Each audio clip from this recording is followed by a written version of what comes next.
जो आप बुर्ज खलीफा का सबसे ऊपरी पाइप देख रहे हो, इसे देखकर ज्यादातर लोगों को ऐसा लग रहा होगा कि ये 5 से 10 फीट का ही होगा। लेकिन दोस्तों, ये सिर्फ इतना सा ही बुर्ज खलीफा का हिस्सा 136 मीटर लंबा है और इसका वजन ही 350 टन है। जब ये दुबई में बुर्ज खलीफा बन रहा था तो दुनिया की कोई ऐसी क्रेन नहीं थी जो इतने वजनदार पाइप को आसमान तक ले जा सके। अब आखिर इंजीनियर्स ने इस प्रॉब्लम का सलूशन कैसे निकाला?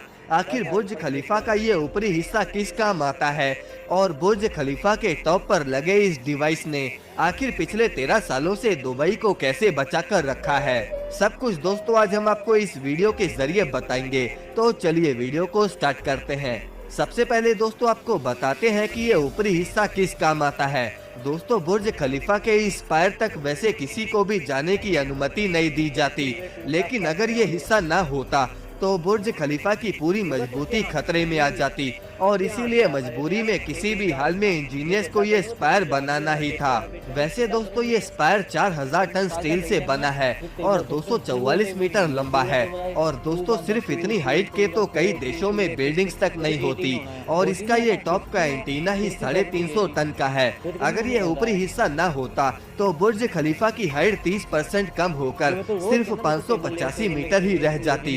यही वो हाइट है जहां पर पब्लिक जा सकती है, यानी कि 154th फ्लोर।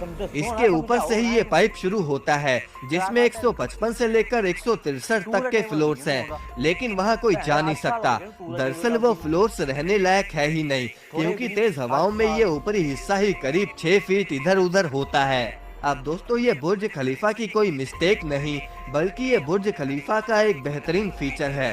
दरअसल 204 किलोमीटर पर आवर की हवाओं को ये ऊपरी हिस्सा एब्जॉर्ब करके बुर्ज खलीफा के 154 फ्लोर्स को एकदम सेफ रखता है। दरअसल अमेरिकन इंजीनियर विलियम बेकर ने ये डिजाइन बनाया था, जो कि हवाओं को रोकता ही नहीं बल्कि उसे कंफ्यूज करता है।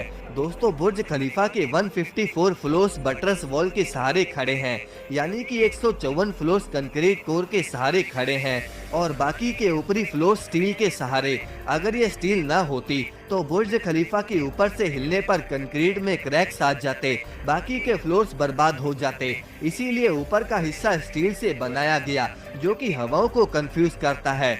इसके अलावा दोस्तों, इस ऊपरी हिस्से में एक डिवाइस लगा है जो पूरी दुबई को खतरनाक आसमानी बिजली से बचाता है। इस डिवाइस को लाइटनिंग अरेस्टर कहा जाता है।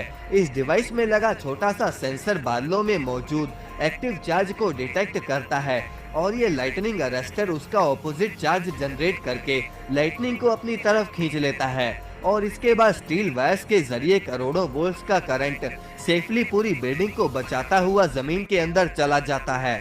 अभी तक ये लाइटनिंग अरेस्टर ने दुबई को 16 से 20 बार बिजली गिरने से बचाया है। हर लाइटनिंग स्ट्राइक के बाद दोस्तों, इसमें लगी छोटी सी बैटरी को चेंज करना पड़ता है, जिसके लिए बुर्ज खलीफा के टॉप पर जाना पड़ता है। अब आखिर ये जो 350 टन का स्टील का पाइप है, उसे ऊपर कैसे ले जाया गया?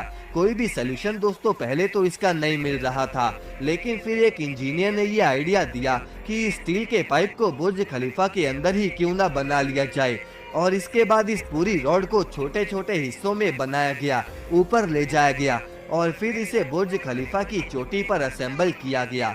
दोस्तों, बुर्ज खलीफा की ऊंचाई 828 मीटर है, लेकिन अभी तक कोई उम्मीद नहीं है कि कोई बुर्ज खलीफा से दुनिया की सबसे ऊंची बिल्डिंग होने का खिताब छीन ले।